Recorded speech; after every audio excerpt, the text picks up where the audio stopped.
Domestically, Predator 1 landed right between The Witches of Eastwick and Dragnet in the 1987 box office charts.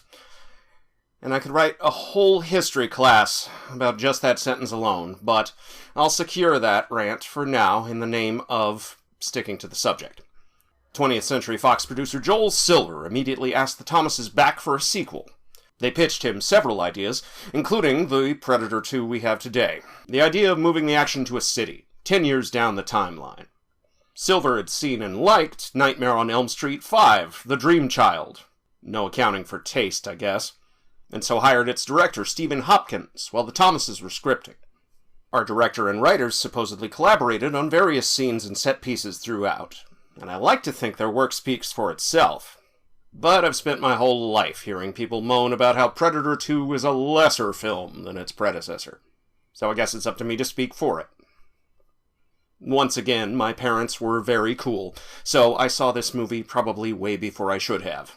It was one of the few movies that they actively banned from the house for over a year, until they thought I was old enough to see it again. Not for the gore, or for the 1.58 seconds of full frontal we get during the penthouse fight, but for all the swearing. Which is funny, because the film that actually taught me how to swear was also from 1990, and it was called Tremors, and it's also awesome. So, joke's on you, Mom and Dad. Did this years-long denial of the ability to see Predator 2 again give the film an outsized presence in my mind? Obscuring the many and obvious flaws that dozens, if not hundreds, of other internet movie nerds have cataloged over the decades. Am I out of touch, or is it the children who are wrong? And by children do I mean adults with different opinions than I have? Of course. Most of the objections to this film are childish on their face. It's not set in a jungle, and it doesn't star Arnold, is most people's real problem. He wanted the, by now, measly-sounding sum of $250,000 to reprise his role as Dutch. And 20th Century Fox said no. This may seem short-sighted, stupid, and inexplicable now, but remember, this was right after Red Heat and Twins, but before Total Recall and Terminator 2. Doesn't really excuse it, but still. In fact, I've done the math, and if Arnold had actually gotten paid what he was worth to be in this flick, we might not have the Total Recall that we have today. And do you really want to live in a world where Arnold is not the star of Total Recall? I sure as hell don't. We have, now, unfortunately, a Total Recall remake to illustrate exactly what that might have looked like. And quite frankly, we're in a hellish enough timeline already. Besides, the original idea was to have Dutch fulfill a role very much like Gary Busey does in the film we have, raising all kinds of questions about his oh-so-nuanced character. Would the man who had just watched all of his friends die thanks to a CIA officer's machinations really join the company?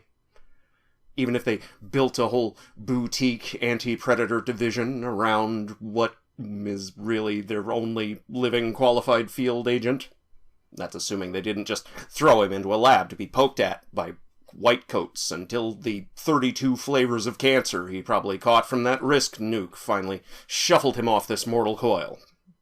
Oh, is that too dark? Well, I stole that idea from the Predator comic books published by my hometown's own Dark Horse Comics, starting in 1989, a year and 5 months before the release of Predator 2. Those comics used the hunt for Dutch Schaefer. We learn his last name is Schaefer, among other things, as a MacGuffin to lure his brother John into a trilogy of globe-hopping encounters with the Predator, Concrete Jungle, Cold War, that one's set in Russia, can you tell, and Dark River. All these comics were written by Mark Verheiden, whose name we'll see in connection with this franchise again. Detective John Schaefer is an NYPD cop who does not play by the rules, leading series artist Chris Warner to make some wild accusations about the comic's influence on Predator 2 in 20-year after-the-fact interviews. I have no way to check the veracity of Warner's claims, The timelines sort of line up, but not really. So I can only do what good journalists are apparently supposed to do in this fucked up capitalist society and print both sides of the controversy. The good news is, I don't really care about the chain of idea custody that led to Predator 2. I care very much about the Predator 2 we have, and I will throw my mask and gun into a puddle and come at anybody who speaks ill of it in my low stance. To me, Predator movies are what you get when you drop an action movie protagonist into a slasher movie format. As such, they work best as self-contained stories, with the antagonism of a predator being the only through line uniting them. Having a reoccurring protagonist certainly did the Alien series fewer and fewer favors as time went on. And omitting one here allowed Predator 2 to do a fresh take on its own material. This is a slasher movie that casts Danny Glover as the final girl. And rather than being another post-Rambo American military action movie, already outdated, according to Hollywood logic, in the post-Cold War, post-Die Hard era of 1990, Predator 2 is a cop drama. Specifically, Predator 2 is a serial killer-centered cop drama. The kind that really should be regarded as a proto-slasher movie by the same people who regard Italian giallo and Herschel Gordon Lewis gore flicks as proto-slasher movies. AKA, my people. The first Dirty Harry movie is also technically the first Zodiac Killer movie, which is why it shows up in David Fincher's 2007 actual Zodiac Killer movie, much to the disgust of Mark Ruffalo's cop who doesn't play by the rules.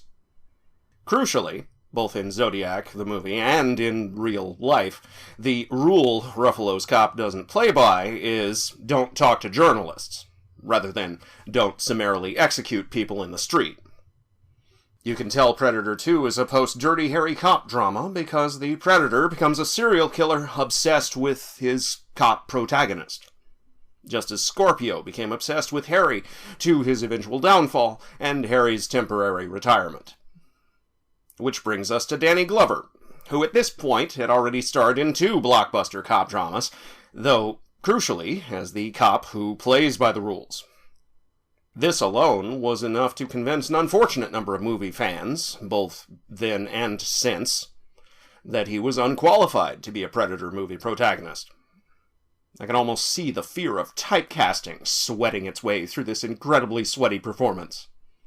God, everybody's so fucking sweaty. I kind of love it. The need to prove that he was not, in fact, too old for this shit. Especially not after the very next John McTiernan movie after Predator, Die Hard, proved that one did not have to be a former Mr. Universe to be an American action movie protagonist. Not that that stopped anyone from juicing, but still. Granted, your average high school English teacher would say that Detective Roger Murtaugh, LAPD, is a more rounded character than Lieutenant Michael R. Harrigan, LAPD. Because all you really need to do to make an action cop drama protagonist rounded is to give him a family and a suicidal friend. None of the cops in Predator 2 seem to have any friends, other than each other. Like the protagonists of Predator 1, they are completely isolated by the war they're in. Roger Murtaugh was a cop nearing retirement in the then present of Christmas 1986. Mike Harrigan is a 15-year veteran of what he and everyone else describes as a fucking war down here, with no end in sight or hope for reprieve. A future where drug cartels, armed with surplus military hardware, openly war with cops in the streets where anyone can just take pictures of their faces. A future where sensationalist media hacks breathlessly chase the carnage from one crime scene to another, howling for every government official in reach to declare martial law. A future where the CIA runs clandestine ops on American soil and gets around that pinky promise they made not to do so back in the 70s by pretending to be other alphabet soup agencies. And where did these drug cartels get all that surplus military hardware in the first place? I wonder. If only there was a friendly neighborhood CIA agent we could ask. Unfortunately, he's dead, the son of a bitch. It's a future that was not then, and is not now, anything like our reality, but only because our reality was too stupid to have even been conceived of back then. But the biggest divergence is that the CIA's clandestine wars of the 1980s have come home to roost overtly, rather than covertly. Some segments of the U.S. military-industrial complex, casting about for a big national enemy after the demise of the Soviet Union ended the Cold War, did try at the time, and are in some cases trying still, to make drug cartels the next big thing that we all have to band together and collectively try to kill. In self-defense, of course. We are, of course, the world's sole protagonist, and given that our collective level of media literacy is through the floor and into the Earth's crust, we think protagonist still means good guy. But America entered the Gulf War 3 months before Predator 2's release. And that war taught the military-industrial complex that being the world's police force could be just as lucrative for all of our government's favorite weapons manufacturing companies, aka its actual constituents, as the Cold War, with even fewer annoying questions from the populace. If I were a real conspiracy theorist, I'd hatch some half-baked idea about how the drug war was just the CIA burning all of its contacts after, 2 decades of all that involvement in other people's civil wars I mentioned in the Predator 1 review. But that doesn't explain why some segments of the military-industrial complex are still, to this day, afraid that our war on drugs is going to blow back in our direction. It doesn't explain why every presidential candidate in 2024 is made at least some kind of noise about being open to the idea of just invading Mexico again. Because that worked out so well the last time. Worked out so well, we immediately joined World War I instead. I mean, Christ. All I really know is Predator 2 is an artifact from that bygone time when the idea of the war on drugs at home was a primary fear. And it depicts that in a manner that's so cheesy and over the top that I keep expecting some conservative politician to mistake this for a documentary. I call RoboCop a documentary because we all, nowadays, live under some form of corporate fascism. But I'm still being a little facetious about that when I say it. Most of our current crop of corporate fascists are, quite frankly, too inept to get jobs at Omni Consumer Products. Predator 2 isn't a documentary. It's a fantasia, like its predecessor. But whereas Predator 1 dealt with unresolved and ultimately unresolvable PTSD, Predator 2 is about burnout. The burnout of soldiers trapped in a perpetual war for perpetual peace. Released 11 years before 9/11 would create just such a generation. And that is as on the mark, in the broad strokes, if not the particulars, as any of RoboCop's predictions. But I think RoboCop gets all the credit because its director went on to make Starship Troopers and Showgirls and other actually good movies that film Twitter revisionists haven't heard about yet because they all came out in Europe. Predator 2 gets almost no credit because its director went on to make the Lost in Space remake and the first season of 24. But hey, Hopkins also did 2004's The Life and Death of Peter Sellers. And 2016's Jesse Owens biopic, Race. And I like The Ghost in the Darkness, even if Hopkins doesn't, or didn't, in this 1999 interview I found with him in The Guardian. I'm going to read his little lament about the trials and tribulations of making American action movies here in full, because I'm also going to refer back to it later in other projects. We call this foreshadowing, kids. Quote, "In American action movies, people get shot to death and their arms are blown off, and they get up and they're fine. These films are supposed to be fun things that people can laugh at. I always thought, that's wrong. That's not what violence is like. I took these films too seriously and tried to add profound depths, and that's not what's wanted. You either do that film or you do the other one. But I kept mixing the two up, and probably unsuccessfully. Unquote. And with all due respect, Mr. Hopkins, fuck all them haters. You were more successful than some back in the day.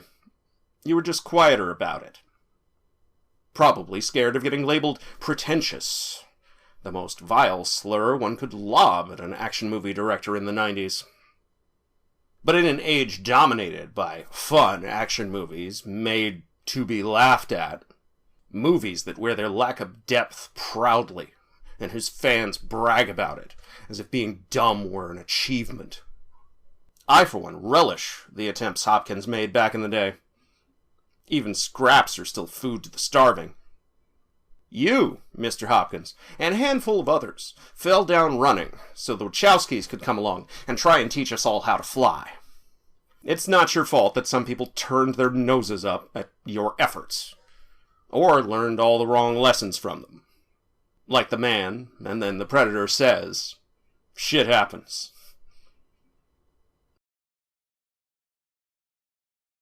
Of course, there doesn't appear to be anything too terribly profound about the depths of Predator 2, because we live in a post-Predator 2 world. But back here in 1990, we have a majority-minority cast of awesome actors playing characters who actually seem to like and respect each other. This itself, this alone, is enough to make this an interesting cop drama. Not that we didn't have that last time, but there were 6 of them, with the added wild card of Dylan fucking with their group dynamic. Here, we start with the holy trinity of Mike, Danny, and Leona. Mike is both the group's muscle and the perpetual middle manager, trying his best to keep shit from rolling downhill onto his friends. Danny is the brains of the operation, with a habit of perpetually noticing things the others miss that will eventually get him killed. That will, in fact, lead to his getting killed first. Leona is Animus, the heart. She alone professes some ability to still give a crap for both fellow cops and non-cops. And their group dynamic is established from the first bits of dialogue with an unmatched economy of exposition.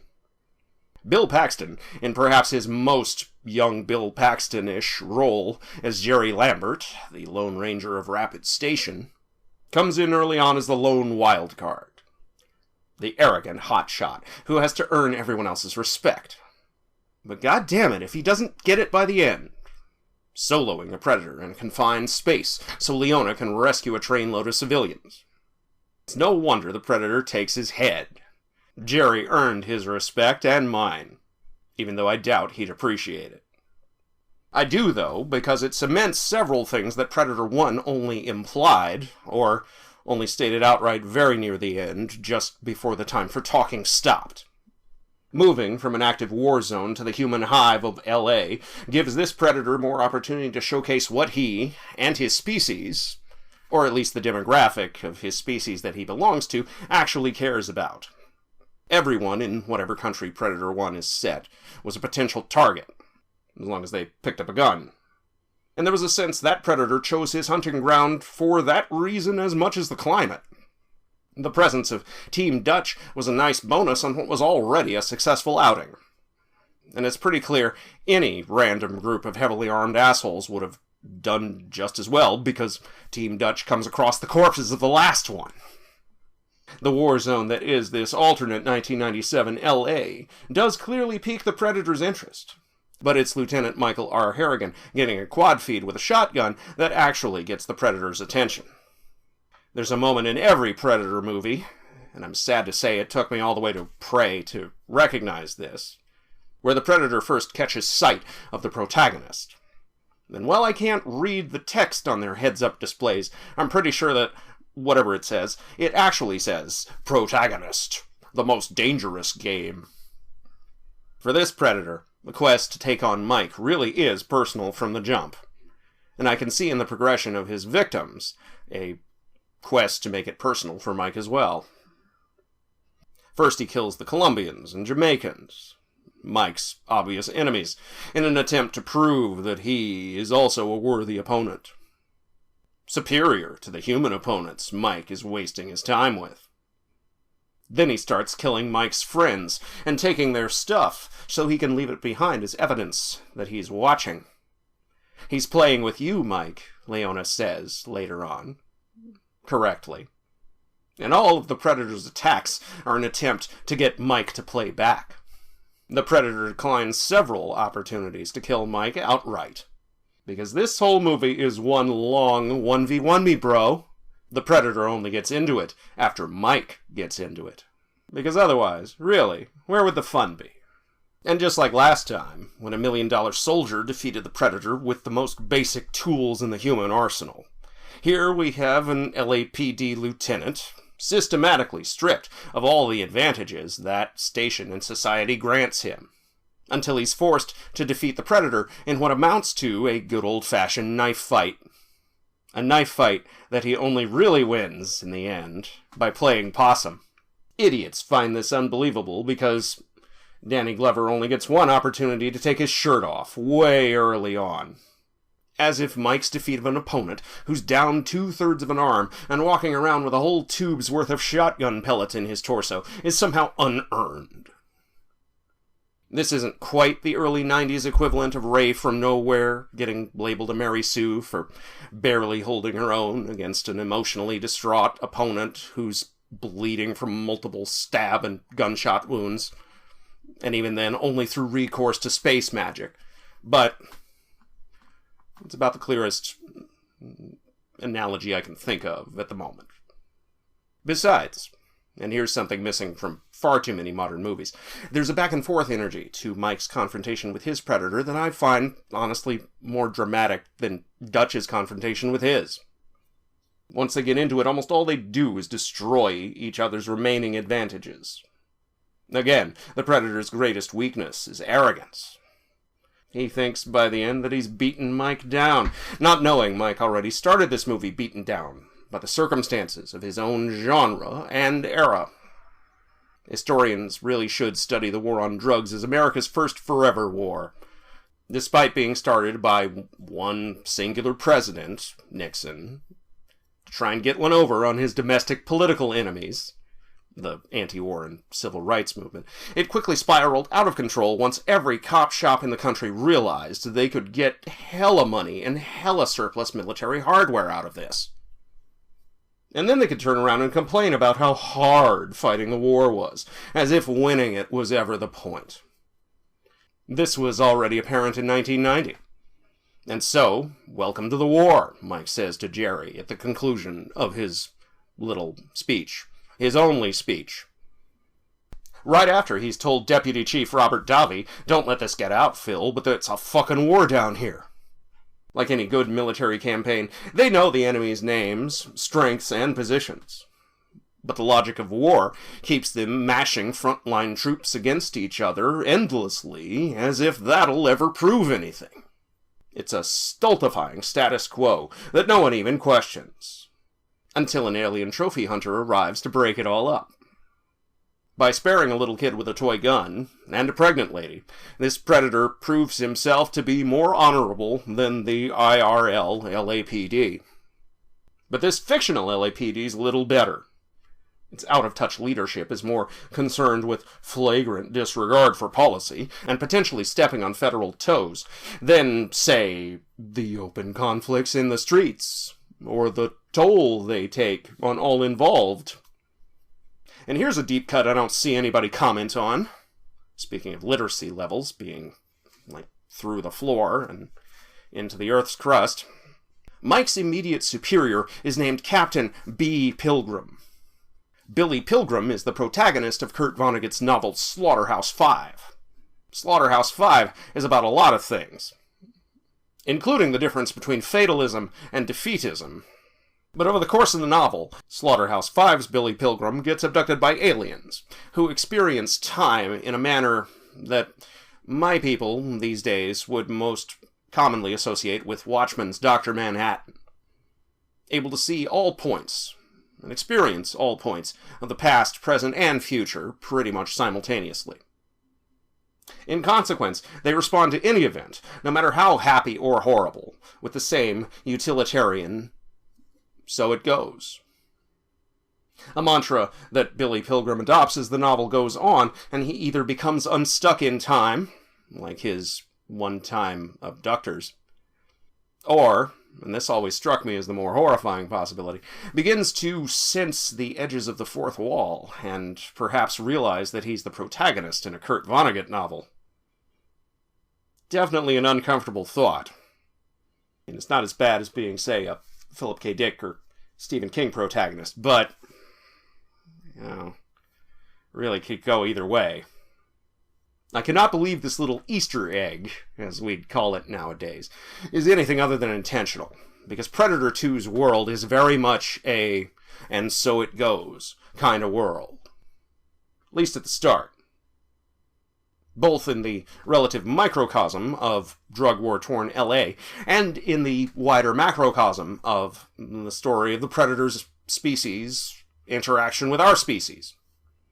Where does our climactic battle begin, after all, if not in a slaughterhouse?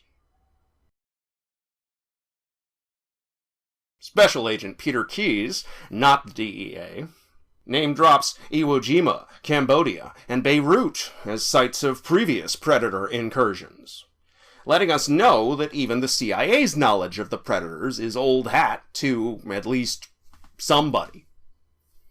Yeah, they come here every few years and kill people, but, it's usually in a place where a few extra deaths don't raise any eyebrows, so who cares, right?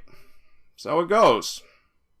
But for Mike, this becomes personal, as the Predator intended it.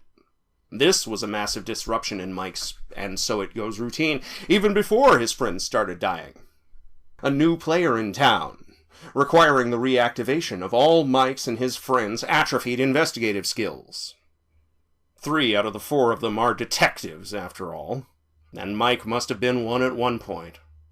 Over the course of the film, we see, like in this little moment outside the taxidermy shop, Mike come to understand the serial killer he's tracking. He gets into the Predator's head and so earns the right to see the inside of the Predator's ship. He alone accomplishes the seemingly impossible with little more than luck, guile, and a stolen piece of really, really sharp alien technology. He achieves what Special Agent Peter Keyes, not DEA, sets out to achieve before the best-laid plans of a physical sciences PhD from Cornell were undone by a set of creaky slaughterhouse stairs. The CIA were so focused on what made the Predators so alien from us that they never stopped to consider what made it, and what makes its people, so very much like our own. Like the fact that they have 4 senses other than sight, And you're a bunch of guys lugging around all this equipment in a big, creaky old slaughterhouse. Like, come on, what, he's not going to hear you coming? They've got starships. You think they don't have directional microphones that can just fit into their ears? We have those. And so Mike alone gets to meet the rest of the Predator's crew, and he alone receives a token of their respect. And there's a moment where the tallest Predator with the grayest hair turns away from Mike before having a second thought about it and turning back. He wants to make sure he's conveyed the right message before they leave. And so he gives Mike a trophy. A flintlock pistol with the inscription Raphael Adolini, 1715. And says, in the plainest English he can probably manage with those mandibles, take it. Revealing they aren't just mimicking our language. They understand it, at least enough to convey meaning. Hell, the Predator from Predator 1 was probably fluent in Spanish. Or at least, street fluent. He could probably hold a conversation. Take it, as in, take the win you've earned. Fair and square. But make no mistake, this little game has been going on for a long, long time. And here's the historical artifact to prove it. It'll probably keep going on long after the both of us are dead. One could interpret this gift of the pistol as a cursed promise. Another stultifying status quo that will not be allowed to change. But Mike's spent 15 plus years trapped in one of those already. This new status quo at least has a sense of history behind it. A connecting thread, running back into the deep past, and forward into a still frighteningly unknown, but, at least now, potentially miraculous future. And that's why Mike, in spite of it all, can look up to the sky at the end, not with the traumatized 1,000-yard stare Dutch finished his adventure with, but with a little smile on his face. And the sure certainty of a detective who solved the case he was working. And so he can say with full confidence to baby-faced Adam Baldwin, "Don't worry, asshole. You'll get another chance." Indeed, Keyes' little line about Iwo Jima, Cambodia, and Beirut implicitly sets up a World War II movie with Predator, a Killing Fields movie with Predator, and a Lebanese Civil War movie with Predator? ? Unless Keyes is talking about the 1983 U.S. Embassy bombing in Beirut, which he probably is. The CIA's had a hard-on about Hezbollah ever since that happened. It's one of the company's biggest L's. But that just makes me wonder, was the embassy bombing actually the fault of a predator in this dimension? Because if so, where the hell is that movie? I'd watch that right now. As with last time, the possibilities are theoretically endless. As long as there are action movie genres, there will be space to drop predators into them. Such projects might be more fruitful than the typical slasher movie sequel progression of shooting its protagonists into space, or dropping them into the hood. One could argue that this is in fact Predator into hood, but I'm not that guy. And even if I were, I still wouldn't count that as a strike against it. As far as I'm concerned, the Predator franchise entered the 1990s 2 for 2, with quality actually increasing between sequels. And that was before I paused long enough to notice, hey, that's a fucking xenomorph skull on the wall over there. Huh. Aliens vs. Predator comics would follow the very next year. And so I read my Dark Horse tie-in comics, and waited patiently for the day to come when another action movie subgenre with Predator would grace us all again. We all know what happened instead. But I'm in a good mood, so I'm just going to cut myself off right there. But in the meantime, thanks for watching. And if you really liked this review, consider supporting the show on Patreon, like the fine people whose names I'm about to read to you right now. Mr. Hootie Dean, Detective Steve, The Aftermovie Diner, and Stu G. Next time, I could give a hot shit about your movie advice. I want to see the God of War.